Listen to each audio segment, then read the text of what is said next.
আসসালামু আলাইকুম। এই চুক্কারি দেখছেন পদ্ধতি আছে দেখছেন।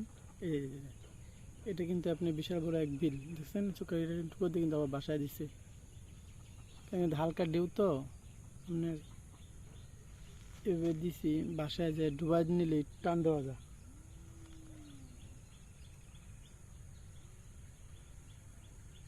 এটা কিন্তু আপনি বিশাল বড় একটা আপনি গাং বলা হয়।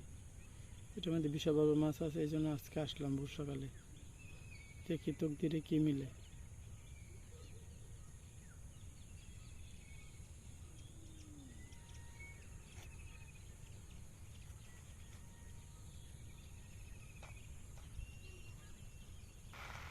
আপনি এই গুড়ির মধ্যে রুই মাছ বেশি খায়, দেখেন আপনার বসিটা কিন্তু একটা দুটা ঠুকর দিয়ে আবার ছেড়া দেয়। আপনার হিট যে দিব এরকম কোনো মানে পরিস্থিতি দেখায় না। একটা দেখছেন একটু ভালো করে দেখেন চুক্কারের দিকে।